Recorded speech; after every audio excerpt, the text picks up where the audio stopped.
मेरी दादी कहा करती थी, बेटा साधु संत बड़े अच्छे लोग होते हैं। एक तो वे तुम्हें लोगों की मदद करते हुए दिखेंगे या फिर उन्हें भगवान की लीला समझाते हुए। और अहंकार, साधु संतों में अहंकार नहीं होता बेटा। साधु संत बड़े विनम्र लोग होते हैं। आई विश मेरी दादी आज जिंदा होती तो मैं उन्हें ये वीडियो दिखाता। அதாவது வந்து சுற்றுச்சூழல் வந்து இவ்வளோ அக்கறையோடு இருக்கும்போது கட்டுமானங்கள் செய்யறதுக்கு முன்னாடியே வாங்க வேண்டிய சுற்றுச்சூழல் அனுமதியை பின்னாடி எதனால முன்னாடியே வாங்கியிருக்கலாமே। So there is this BBC reporter जो जग्गी वासुदेव से सवाल पूछ रहे हैं कि क्यों उन्होंने अपने आश्रम का कंस्ट्रक्शन करने से पहले फॉरेस्ट डिपार्टमेंट की परमिशन नहीं ली थी। जग्गी वासुदेव के पास इसका कोई जवाब नहीं है। So he does this. Enough, please. இல்ல ஈஷாவோட இதுலயே your nonsense you're saying. சுற்றுச்சூழல் அனுமதி வாங்காம வயலேட் பண்ணிட்டோம் அப்படினு சொல்லி அனுமதிக்காக அப்ளை பண்ணிருக்கு। இத பத்தி உங்களோட கருத்து?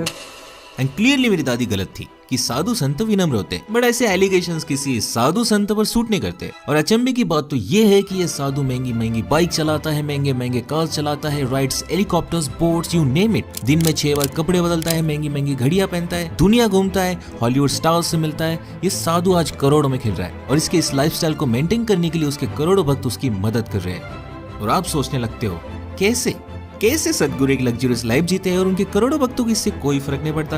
प्लस वे उसे वन वे और अनदर फंड भी करते हैं। कैसे पूरी दुनिया उनके टीचिंग्स को अप्रिशिएट करती है, इंक्लूडिंग बिग सेलिब्रिटीज। कैसे एक व्यक्ति कहता है भगवान की संकल्पना इंसानों ने बनाई है, असल में क्रिएशन शून्यता से आई है और वो शून्यता मैं हूँ। और करोड़ों लोग उस व्यक्ति की इस बात पर यकीन भी कर लेते हैं। लेकिन मैं जग्गी वासुदेव के स्पिरिचुअल बिजनेस में इंटरेस्टेड नहीं हूँ। जग्गी वासुदेव और कमाए, हु केयर्स। मैं इंटरेस्टेड हूँ जग्गी वासुदेव की एनलाइटनमेंट वाली कहानी में। आई वांटेड टू नो कि उनके एनलाइटनमेंट की कहानी सच है या फिर अपने फॉलोअर्स को मूर्ख बनाने का जरिया। And you know what, I think it is.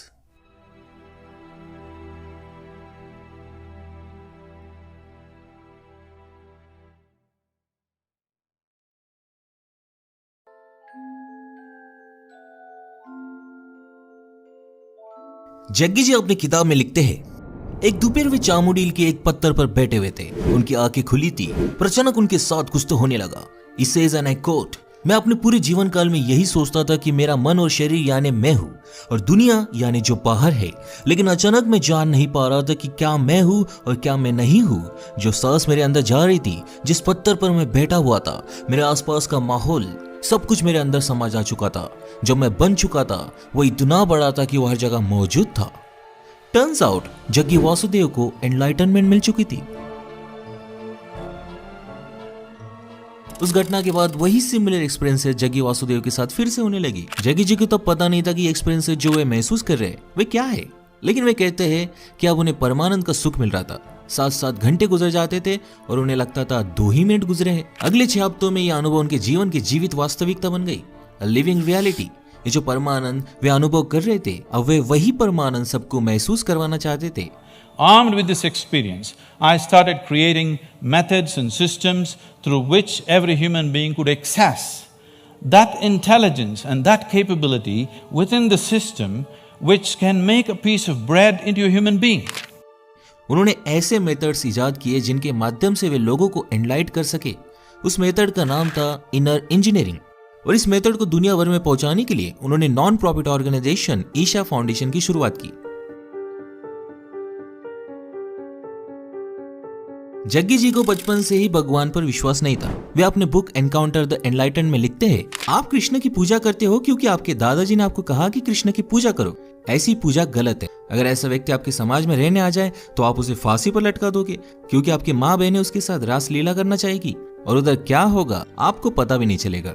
Jaggi जी ये भी मानते हैं कि दुनिया के सारे शास्त्र, धार्मिक किताबें, शिक्षाएं, फिलोसॉफीज जो लोगों ने कही या इजाद की है वे सब निरर्थक है। All the scriptures, all the teachings, all the philosophies, all the great things that people have spoken about, all of them are worth nothing. He says people go to temples and they hallucinate gods. लेकिन अगर इस दुनिया को भगवान ने नहीं बनाया तो फिर किसने बनाया? But according to Jaggi Vasudev, creation nothingness से आई है। When I say Shiva, don't imagine the calendar figure you've always seen.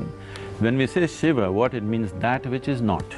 So they say Shiva is a cosmic man lying down across the cosmos and he is nothing. He is not physical matter, he is nothing, but he is opaque. And then Shakti came and she danced around, a certain level of energy danced around. When Shakti danced around, he got irritated and he woke up. So he got angry and he roared. When he roared, the yoga says, he spat out galaxies. Then Shakti touched Shiva. When she touched Shiva, she gathered inertia, so she became more stable, which is what the creation is today. And now if you ask me, Jaggi Vasudev को ये सब कैसे मालूम? Then मैं आपको बता दूं, जब वे चामुंडी हिल्स पर एनलाइट हुए थे तो वे इस नथिंगनेस से जुड़ गए थे। As he said in his books, वे अपनी किताबों में ये भी कहते हैं कि ये उनका चौथा जन्म है। 370 साल पहले वे एक स्नेक चार्मर थे, बिलवा। फिर वे एक योगी के रूप में जन्मे जिसका नाम था शिव योगी। शिव योगी मोक्ष की तलाश में था और एक दिन जब वो मेडिटेशन कर रहा था, वह एक साधु आया, श्री पल्लनी स्वामी। स्वामी जी ने शिव योगी की एनलाइट होने की ख्वाहिश को पहचाना और उसके माथे पर अपनी छड़ी लगा दी और शिव योगी एनलाइट हो गया। लेकिन इसी के साथ शिव योगी के ऐसे सपने का हिस्सा बन गया जो पिछले 15,000 सालों से पूरी नहीं हुई थी। Many thousand years ago, there was a yogi whose name was Sunira, and she took on an impossible project. He wants to build a living Shiva once again, a perfect teacher for the world. So he started building the energy body for that kind, and then he believed that he could build a physical body on top of that and let him loose in the world with a lifespan of a few hundred or thousand years, so that he will transform the whole world by the time his time is done. Sunira ने इस project पर अपनी पूरी जिंदगी काम किया, लेकिन वो असफल रहा और मर गया। लेकिन आने वाले कई सालों में कई महत्वाकांक्षी योगियों ने सुनीरा के इस अधूरे सपने को आगे ले जाना चाहा, लेकिन कोई भी ऐसी एनर्जी बॉडी बनाने में कामयाब नहीं हुआ और कई सदियां गुजर गई। वही सुनीरा के इस प्रोजेक्ट पर कई योगियों ने अनुमान लगाया कि इस एनर्जी बॉडी को इंसानी शरीर में बांधना असंभव है, तो उन योगियों ने ध्यान लिंगम में इस एनर्जी बॉडी को क्रिएट करने की कोशिश की, लेकिन कोई भी सफल नहीं हुआ, क्योंकि भविष्यवाणी लिखित थी।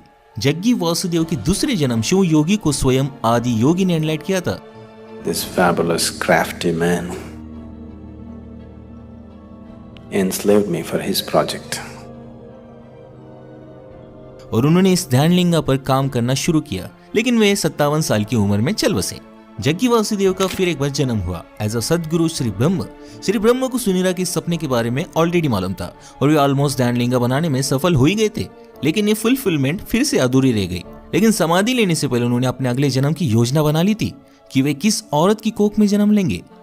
इवन जो अन्य 2 लोग उन्हें इस कार्य में मदद करने वाले थे, वे भी किन औरतों की कोख में जन्म लेंगे, वे भी जाने से पहले वे नियोजित करके गए थे। और सदगुरु श्री ब्रह्म जी की योजना सही साबित हुई और जग्गी वासुदेव का जन्म हुआ और 2 अन्य लोग जो उन्हें इस कार्य में मदद करने वाले थे, उनका भी नियोजित कोख में जन्म हुआ। एक थी जग्गी वासुदेव की शिष्या जो पिछले जन्म में श्री ब्रह्म जी की शिष्या थी, भारती, और दूसरी थी विजय कुमारी एके विज्जी जो स्वयं जग्गी वासुदेव जी की बीवी थी। अब तीनों ने इस 15,000 साल पुराने कठिन कार्यों को अपने हाथों में लिया। तीनों त्रिकोण आकार बना लेते थे, जिसका एक ही लक्ष्य था कि तीनों की लाइफ एनर्जी से ध्यान लिंगा की 7 ऊर्जा चक्रों को एक्टिवेट किया जाए और आखिरकार ध्यान लिंगा पवित्र हो जाए। लेकिन नियति ने फिर एक बार इस कार्य में बाधा डाल दी और जब ध्यान लिंगा अभिषेक की 95% प्रक्रिया हो चुकी थी और केवल ही के हफ्ते में ध्यान लिंगा एक्टिवेट हो जाता, विजय यानी जग्गी वासुदेव जी की बीवी की डेथ हो गई, जो केवल 31 साल की थी।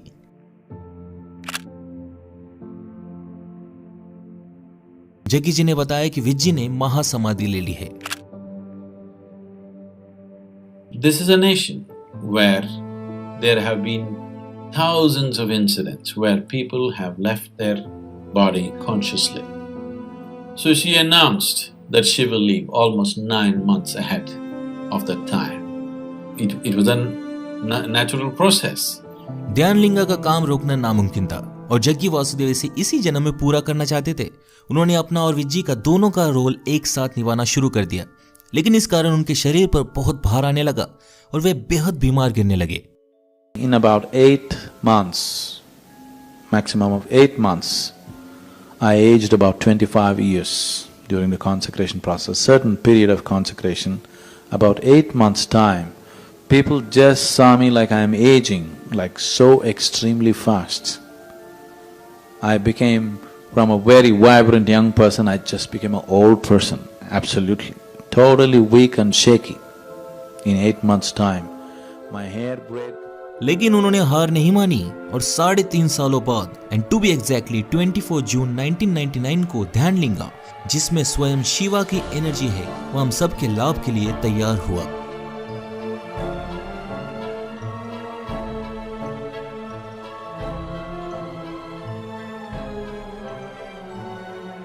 पंद्रह 15,000 साल पुरानी भविष्यवाणी पूरी हुई।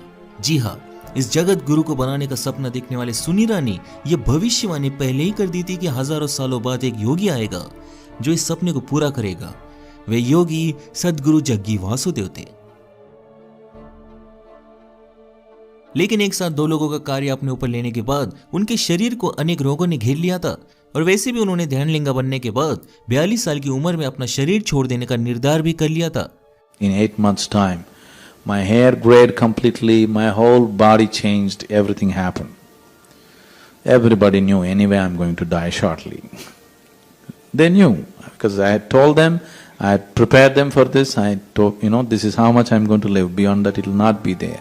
लेकिन उनसे प्रेम करने वाले उनके शिष्य इंक्लूडिंग भारती ने सदगुरु के दाहिने पैर में एक तांबे का पायल चढ़ा दिया, एक अलौकिक धागे के साथ, जो मॉडर्न भाषा में कहूँ तो एक वाईफाई की तरह काम करता है, जो एनर्जीज की लेन देन करता है। सदगुरु के शिष्यों की एनर्जीज सदगुरु के शरीर में इस तांबे के पायल के कारण आती है, जिसने उन्हें आज तक जिंदा रखा है। अगर वे ये तांबे का पायल निकाल दे तो वे मर जाएंगे। This is in many ways keeps me alive, physically alive. Jaggi Vasudev हमेशा से ही सदगुरु थे, बल्कि अपने पिछले के पिछले जन्म शिव योगी के रूप में हुए थे। जब श्री पल्लनी स्वामी जी ने उनके माथे पर छड़ी लगा दी थी, चामुंडी हिल्स पर केवल उन्हें याद आया था कि वे सदगुरु है, वे इस व्याप्त नथिंगनेस से जुड़े हुए हैं और वे उसका हिस्सा है।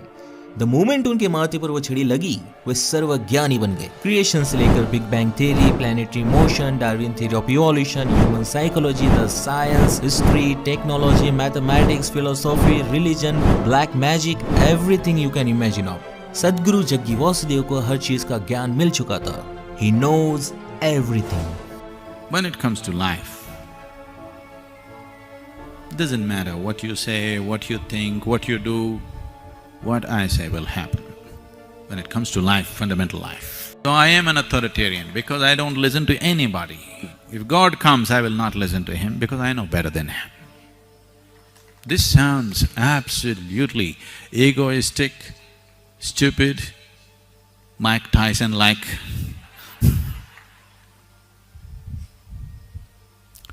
But what can I do? It's true. But wait. There is a problem. Jaggi जी ने तो कहा था उनके वाइफ विज्जी ने महासमाधि ले ली थी, लेकिन विज्जी के पिता के अनुसार तो विज्जी का मर्डर हुआ था और वो मर्डर सदगुरु जग्गी वासुदेव ने किया था।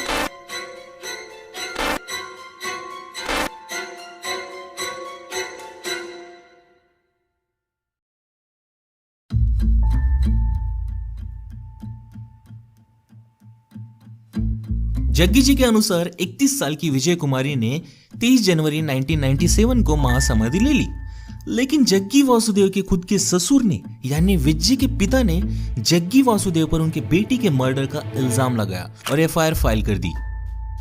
ये खबर उस वक्त इंडियन एक्सप्रेस न्यूज़पेपर ने छापी थी, जिसके अनुसार ईशा आश्रम के योगी जग्गी वासुदेव पर उनके बीवी विजय कुमारी उर्फ विज्जी के मर्डर के मामले में चार्जेस लगाए गए हैं।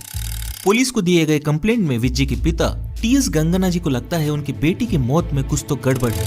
लास्ट टाइम उनकी बेटी उन्हें 15 जून 1996 को मिली थी और 23 जनवरी 1997 को उन्हें जग्गी वासुदेव द्वारा मैसेज मिला कि उनकी बेटी मर चुकी है और गंगना जी के कई बार रिक्वेस्ट करने के बावजूद जग्गी वासुदेव ने विज्जी के लाश को जल्दबाजी में जला दिया। 24 की सुबह गंगना जी के आने से पहले उन्होंने ये भी कहा कि उनकी कम्युनिटी में लाश को जलाने की प्रथा है ही नहीं।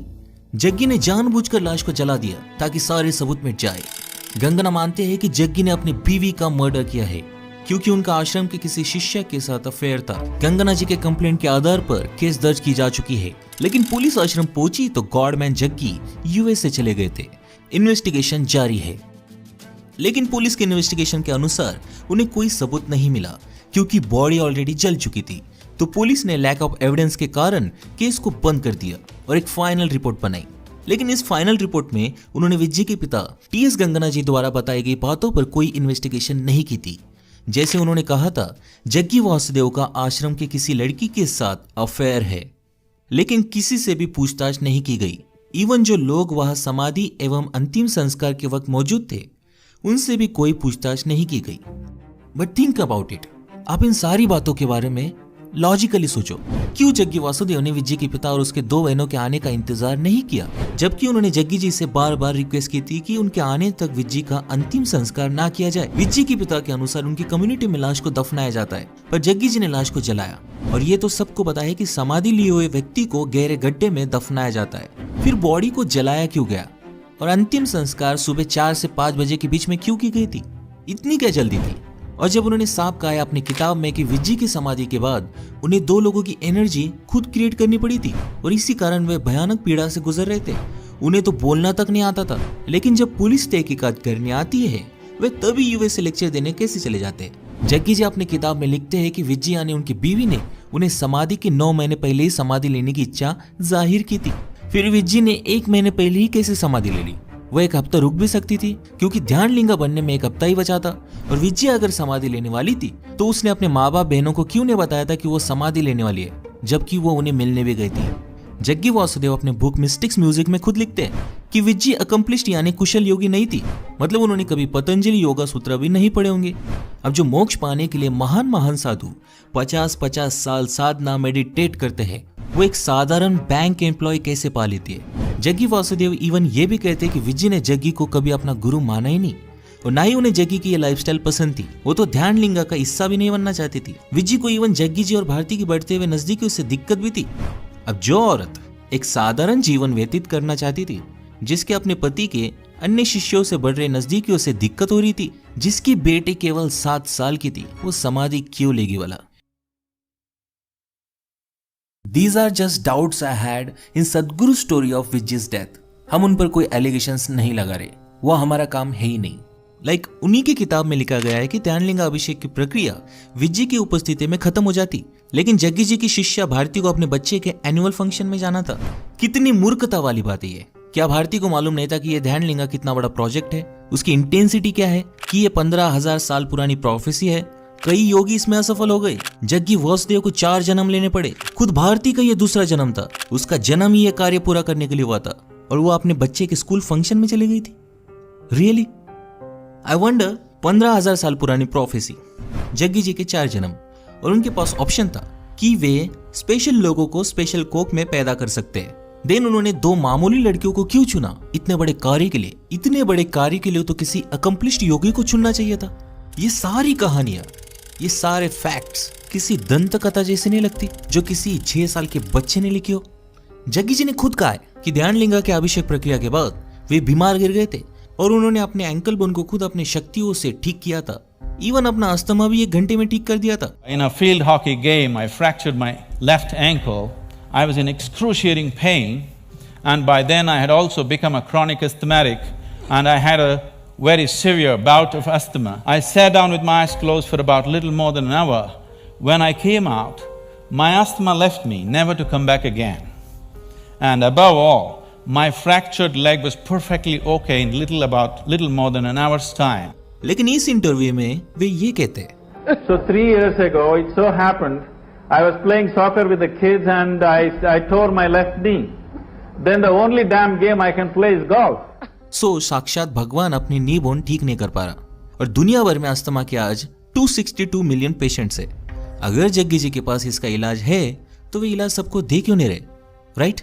अगर जग्गी वासुदेव ने पहले ही प्लान किया था कि ध्यानलिंगा अभिषेक के बाद वे 42 साल की उम्र में अपना शरीर छोड़ देंगे, तो उन्होंने शादी क्यों की थी और अपने बेटी को जन्म ही क्यों दिया था, जबकि उन्हें पता था कि उनके मरने के बाद उनकी बीवी विधवा हो जाएगी और उनकी बेटी अनाथ।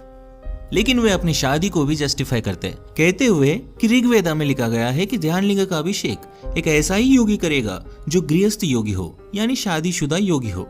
मैंने इस बात की पुष्टि करने के लिए अपने दोस्त के दादाजी से बात की, जो हिंदू स्क्रिप्चर्स के ज्ञानी है, और उन्होंने मुझे कहा ऐसी कोई भी चीज ऋग्वेदा में नहीं लिखी गई है और ना ही ध्यान लिंगा टर्म का कोई जिक्र है। उन्होंने मुझे बताया कि सुनीरा नाम की योगी का ना योगिक कल्चर में, ना धर्म ग्रंथों में, ना उपनिषदों में और ना ही वेदों में कोई जिक्र है। और सबसे मजे की बात तो यह है, जिन वेदों में जग्गी जी ध्यान लिंगा का होने का जिक्र करते हैं ना, वे हिंदू वेद पुरानी केवल 5000 साल पुराने हैं और जग्गी जी की कहानी 15000 साल पुरानी है। Okay, for a moment let's believe Jaggi ji की यह ध्यान लिंगा वाली कहानी सच है।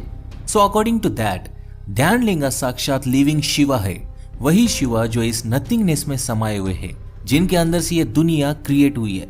He is a creator. लेकिन जग्गी जी ये भी कहते हैं कि अब उस ध्यान लिंगा में और उनमें कोई फर्क नहीं बचा है। So if A is equal to B and B is equal to C, then A is equal to C, right? मतलब अब जग्गी वासुदेव इस दुनिया के क्रिएटर बन चुके हैं। Where is the logic and do you believe this shit? ये सारी कहानियां, ये सारे फैक्ट्स मुझे एक ही संशय की ओर ले गई कि जग्गी वासुदेव जी का, सदगुरु जी का एनलाइटनमेंट सच है भी कि नहीं। और जब मैंने उनका इतिहास खंगाला तो मुझे सब समझ गया। जग्गी जी की वो कहानी याद है जब वे पिछले जन्म में शिव योगी थे। उनके गुरु श्री पल्लनी स्वामी जी ने उनके माथे पर छड़ी लगा दी थी और वे एनलाइट हो गए थे। बस इस कहानी में एक ही झूठ है, वो गुरु श्री पल्लनी स्वामी जी नहीं बल्कि भगवान श्री रजनीश जी थे, ओशो।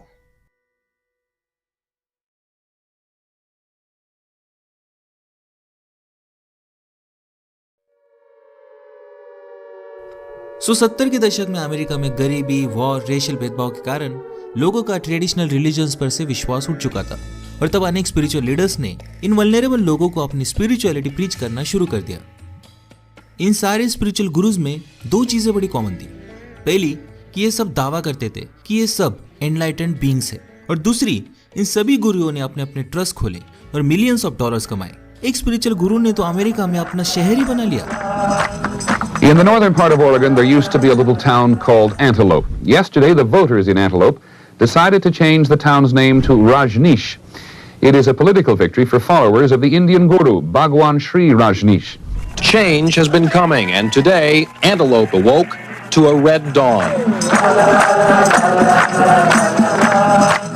ओशो की ख्याति पूरे दुनिया में फैल गई थी और ओशो के इस ट्रैक रिकॉर्ड के नोट्स इंडिया में बैठा एक व्यक्ति ले रहा था, जग्गी वासुदेव। और उसे आइडिया आया कि क्यों ना मैं भी एक स्पिरिचुअल गुरु बन जाऊं। It is easy and it can make you rich. Jaggi Vasudev privileged family से आते थे और उनका पोल्ट्री फार्म का बिजनेस भी था।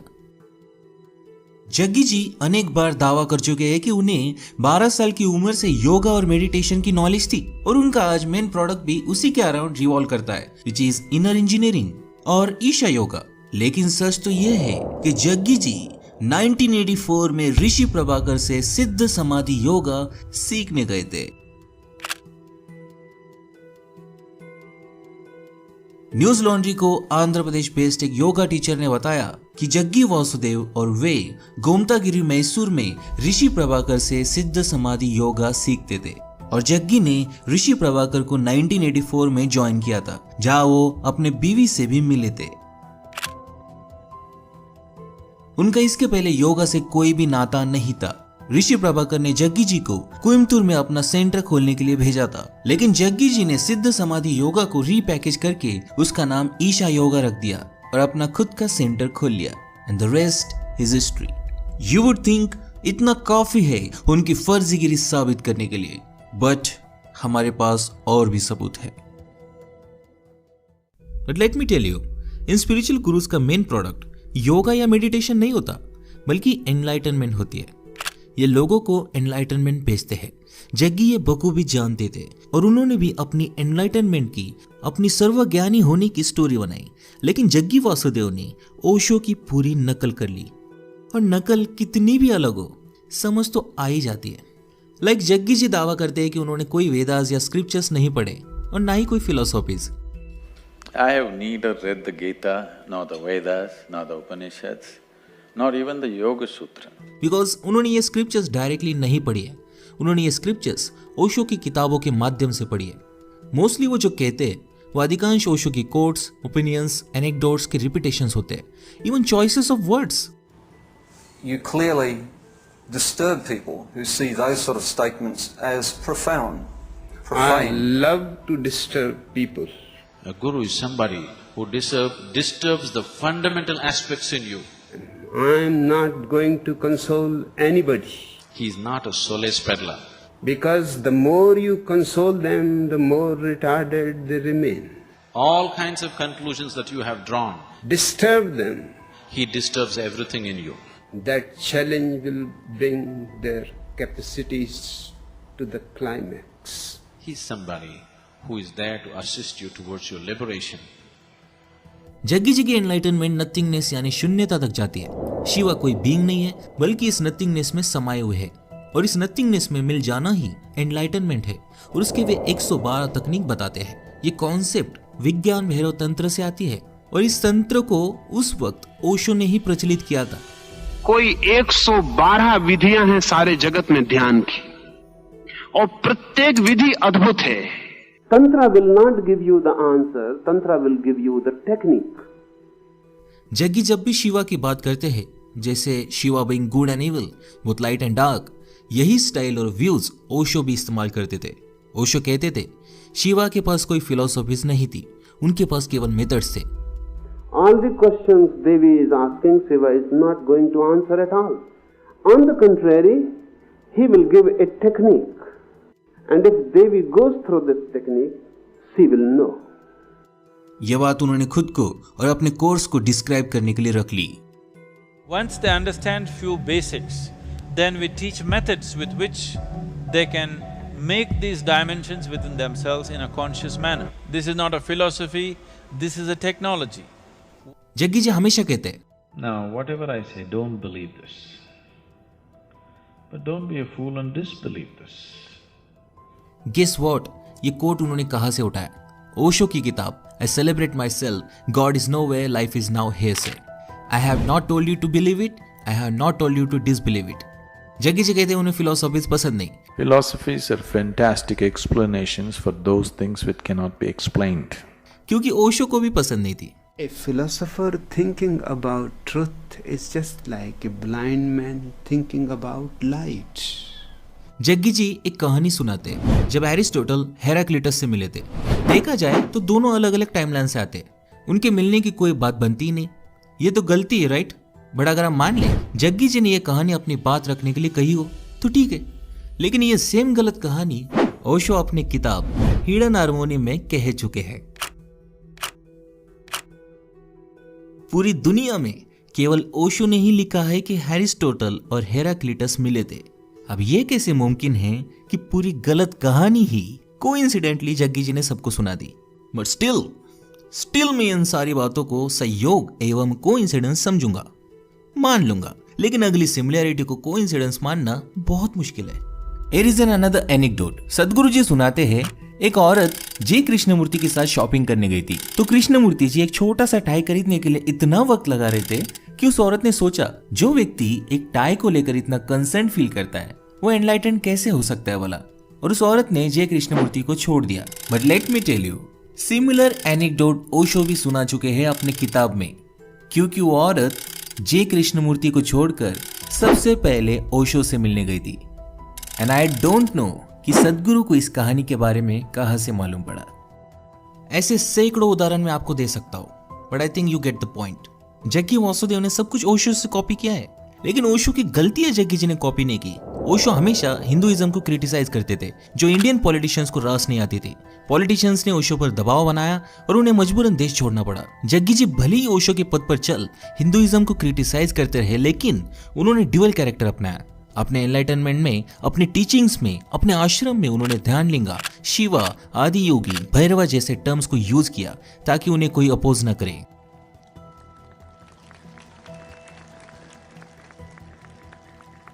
अब हालांकि स्पिरिचुअलिटी और रिलीजन का कोई नाता नहीं होता, लेकिन जग्गी वासुदेव ने साइंस, हिंदुइज्म और स्पिरिचुअलिटी इन तीनों का मिश्रण बनाया है अपनी एनलाइटनमेंट की कहानी बनाने के लिए। बिकॉज जग्गी जी जानते हैं कि इस देश में अपना स्पिरिचुअल बिजनेस चलाना है तो इन बाबाओं की तकनीकी इस्तेमाल करना आवश्यक है। बस सत्य साईं बाबा हाथ की सफाई से चमत्कार दिखाते थे और जग्गी वासुदेव कोबरा का जहर पीकर चमत्कार दिखाते हैं।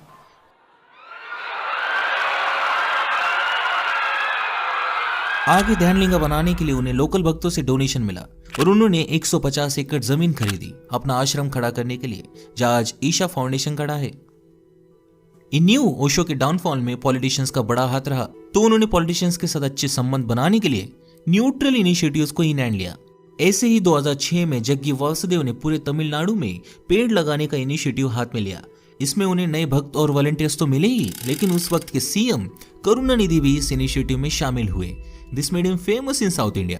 वे आज सेम तकनीक इस्तेमाल करते हैं अपने ब्रांड को पूरी दुनिया में प्रमोट करने के लिए। Save our soil. Save soil. Save the soil. Save soil. Save soil. Save our soil. 2008 में स्टार विजय ने जग्गी वासुदेव के साथ वीकली शो एयर करना शुरू कर दिया, जिसमें वे अलग अलग सेलिब्रिटीज के साथ बैठकर spirituality, social problems, yoga, meditation और जो मन में आया उस टॉपिक पर बात करते थे। லேபர் இருந்தாலும் மத்தியானம் 1 மணி நேரம் இடைவெளி கொடுக்குறாங்க, நமக்கெல்லாம் சாப்பாடு நேரத்துல நமக்கு இடைவெளி கொடுக்க மாட்டாங்க। शो बढ़िया था और इसलिए ईशा फाउंडेशन ने सेम कॉन्सेप्ट पर खुद का शो बनाया। My work is just to help people to understand that going in installments is not going to get you to infinite.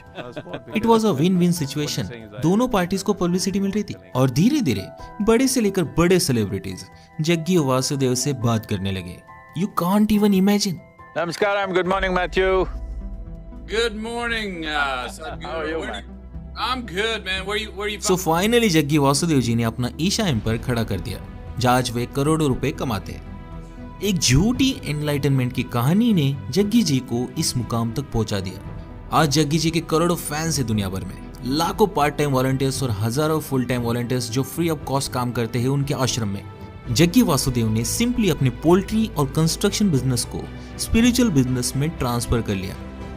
Assume लगभग 1980 से ही उन्होंने डिसाइड कर लिया था कि उन्हें कौन सी कहानियां बोलनी है, किस तरह बोलनी है, ताकि वे लेजिट लग सके और अपने ईशा एम्पायर को खड़ा कर सके।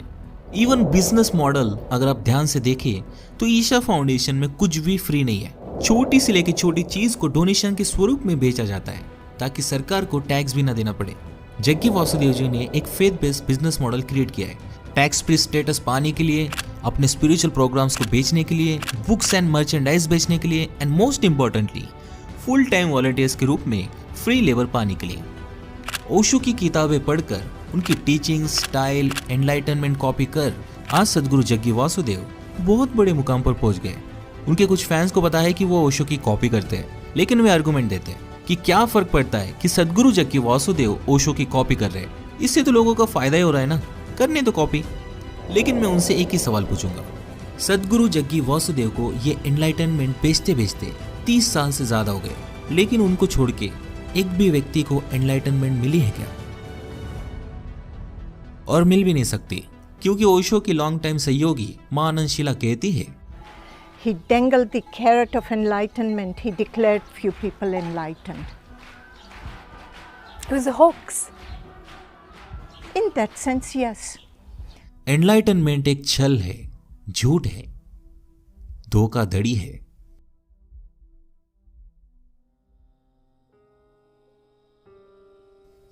टू बी ऑनेस्ट, लोगों को ब्रेन वॉश करना बहुत आसान होता है, इतिहास गवाह है।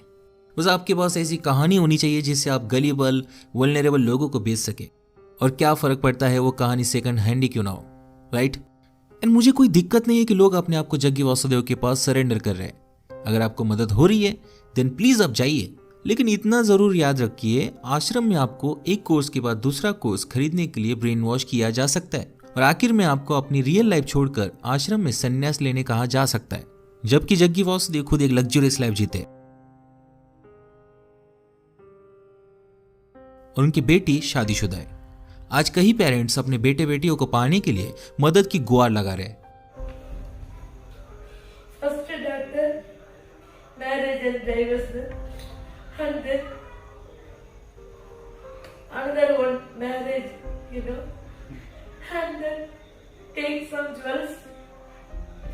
Isha yoga, Isha yoga, Isha yoga, and he settled. लेकिन उनकी कोई नहीं सुन रहा, उनके बच्चे ब्रेन वॉश हो चुके हैं। Namaskaram. I'm Mayu from Isha Yoga Center. Mamati. This is regarding the allegation that our parents have given that we are staying here against our wishes and we've been forced to stay here. I would like to clarify that I'm here out of my own wish and my interest. I'm here because this is the only thing that would give me fulfillment and happiness. And I chose this out of my own will and nobody has forced me or compelled me to stay here. मुझे कोई दिक्कत नहीं कि लोग Isha foundation में जाकर महंगे महंगे कोर्सेज खरीदते हैं, आश्रम में वक्त बिताते हैं, लेकिन तकलीफ तो गरीब को हो रही है ना। मुझे कोई दिक्कत नहीं कि यूथ जग्गी वासुदेव को पसंद करती है, लेकिन जग्गी वासुदेव का विजडम आपको मूर्ख बना सकता है। That I'm sure. If a woman delivers a male child, the quality of the milk that she produces is in a certain way. If she delivers a female child, the quality of the milk is totally different. If she delivers twins, one male and one female, one breast will ooze certain type of milk, another breast will ooze another kind of milk. This is the level of intelligence invested in this body. बात तो यह है कि लोगों ने अपनी life जीना ही छोड़ दिया है और अब वे इस एनलाइटनमेंट के पीछे भाग रहे हैं जो हेवनली साउंड करता है। एंड टू बी ऑनेस्ट 99% लोगों को मालूम भी नहीं है कि ये एनलाइटनमेंट है क्या। बस ये लोग भेड़ चाल का हिस्सा बन रहे हैं। भेड़ चाल का हिस्सा ना बने, हर चीज को क्वेश्चन करें। एंड आई नो हम इस समाज और परिवार के लूप में फंस चुके हैं, लेकिन अगर आप इससे थोड़ा बाहर झांक कर देखोगे तो जिंदगी बहुत खूबसूरत है। Life is beautiful. जिंदगी से बड़ा फ्रेशियस गिफ्ट और क्या हो सकता है। पहले इसे तो ढंग से जीने की कोशिश कर लो, फिर एनलाइटनमेंट की सोचेंगे। यस और नो?